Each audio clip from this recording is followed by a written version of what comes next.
I'd like to say how inspiring it is to every single one of you out there having the white badge of support. I think that's a truly incredible sight to see. The role of the government is to reflect society's values and address inequality in society. And today, with this bill, the government is finally doing that. There are three objectives that this bill aims to address. The first being to enshrine equality in marriage. The second, to recognise marriages performed in other jurisdictions. And the third, which I'll discuss later, is to uphold individuals' right to abstain from marriage. Under the first two objectives of this bill, we will not only allow future marriage equality, but also recognise marriages performed in other parts of the world. Marriage is a fundamental human right that straight people take for granted. All humans have this right. Not letting gay people get married is like saying they're less human, less deserving. We shouldn't be creating a divide where there doesn't need to be one. The right to marry whoever you love.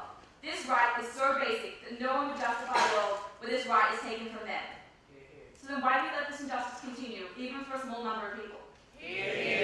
Under this bill, everyone will get the right to marry and be equal in the eyes of the law, irrespective of gender or sexuality. Gay, straight, lesbian, transgender, we are all people, and this is a human right. Love is love. People say that love is blind, so then how do we judge? Love is special no matter form, so then what gives us the right to say that some love is real and some is not? What gives us the right to say that some couples are allowed to get married and some are not? Nothing. We do not have this right. People say that we shouldn't give gay people marriage. I say that we don't have the power to take this right away. A right that they are entitled to. Mr. Speaker, my cousin recently came out to families being gay. He didn't do it here in Australia. He was too scared of what we would think. He waited until he moved to America, and then he sent us an email. Being gay is so stigmatized by our society that he had to move halfway across the world before he could tell us. Mr. Speaker, I think that this is a pretty good indication that something is wrong with the way homosexuals are treated in our society. People aren't just scared, they're ashamed to admit this part of themselves. And this is largely due to the distinctions in our society. Being a homosexual, transgender, or bisexual shouldn't be something that separates you from everyone else. It shouldn't be something that people should have to accept about you. It should just be part of who you are.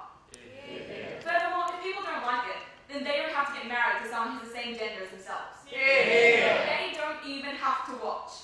If you think about it, allowing marriage equality won't change or affect anything except for those who are directly involved. And I'd like to commend New Zealand, who recently took this amazing step in allowing marriage equality. MP Morris Williams said, and I quote, "The sun will rise tomorrow, the world will carry on."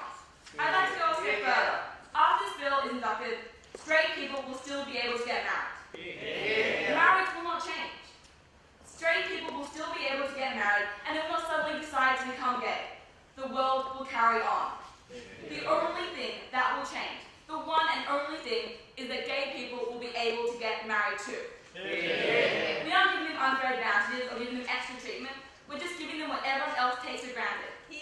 Marriage is not a privilege, it is a human right. And Mr. Speaker, for those who hide behind religion to justify this inequality, I'd like to say the most important message the Bible teaches us is to love everyone.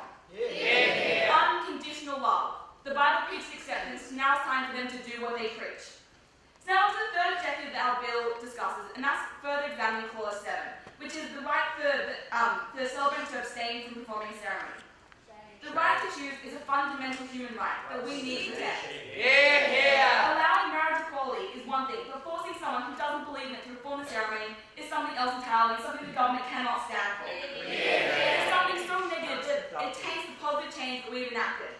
Furthermore, not respecting the right of choice will further this discrimination. Being a homosexual isn't contagious, but being homophobic is. Forcing someone against their will to perform a marriage they don't believe will make the hate worse. People should be allowed to abstain, not just for religious reasons, but because of their own personal values. We should not impose our own values on other people. We should, Mr. Speaker, we the government would never stand in the way of letting two people who love each other get married. We would never stand in the way of helping end discrimination, and we would never stand in the way of ending inequality. I'm not saying that allowing marriage equality will end discrimination, but it is one giant step forward. We are making everyone equal in the eyes of the law, and that is an incredible thing. Love has no limits or boundaries or form or gender. Love has no restrictions except for those that we place on them. So now I urge the opposition to really